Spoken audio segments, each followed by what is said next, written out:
This video is an example of an initial consultation with a patient in need of additional psychiatric mental health care. This video highlights basic tips for rapport building, conducting an evaluation for suicidal and homicidal ideation, determining when to make a warm handoff to a specialist via telepractice, and tips for introducing the patient to the idea of telepractice. Hi, Allison. How are you today? I'm good. How are you? Oh, I'm well, thank you. I'm so glad you came back in. I've been wanting to talk with you. Oh, thank you. I wanted to check in and see how things were going after we increased the dose of your Zoloft the last time we were together. Oh, thanks. Well, I don't feel much different. I'm still feeling very fatigued. I'm still feeling pretty run down. I just don't have a lot of energy lately. I feel like I have a fatigue more than just a mommy fatigue. You know, I've been running around chasing the kids and stuff, but I've just been very tired, very little motivation, and that's been really difficult. All right, well, thank you for sharing more of your story with me too. I know it's been a long time that you've been trying to understand these symptoms, and we've been working on trying to get you some relief. So I'm glad we're together again. I have a couple things I've been thinking about. Would you mind just telling me a little bit about like what your sort of day-to-day looks like now that you're on this dose of Zoloft? Sure.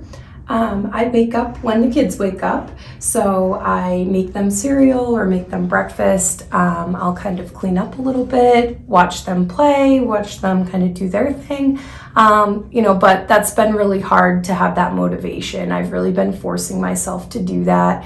And I've been tired throughout that, and I, haven't really wanted to pay bills, and I haven't really wanted to do much. And, my husband's home during COVID, so I've been taking a little bit more caretaking on, and that's been difficult as well. So I've just been feeling very, very fatigued overall. Okay, well, thank you for sharing. And I am sorry to hear that we haven't quite gotten to where our goal is for you and how you're feeling. Sometimes when we're feeling overwhelmed and difficulty concentrating and easily fatigued, it may be common to have sort of passive thoughts of wanting to harm ourselves or others. I just want to check into that and see if that's occurred with you. I haven't really. I don't really think I have the motivation, really. Sure. Okay. All right. Well, on one hand, that's reassuring, but on another, it certainly signals that, there's more work to be done here, so we can kind of get you back to feeling like yourself again. What I was thinking is at this time, it might make sense to include another specialist, another team member, to sort of talk about your care and do another assessment and see if there are other treatment things that we could talk about doing. Does that sound okay? Yeah, that does. How would that work? Well, we're fortunate now that we have the option of telehealth, and she would be available today to come in via a robot platform and meet with you here in this room and talk with you about your symptoms and how you're doing. And then she and I will consult afterward, and we'll carry the plan forward. Does that sound like a good idea, a good plan for you? Yeah, that sounds good. Thank you. Yes, of course. In this video, you saw an example of an initial consult with a patient in need of an additional psychiatric mental health referral.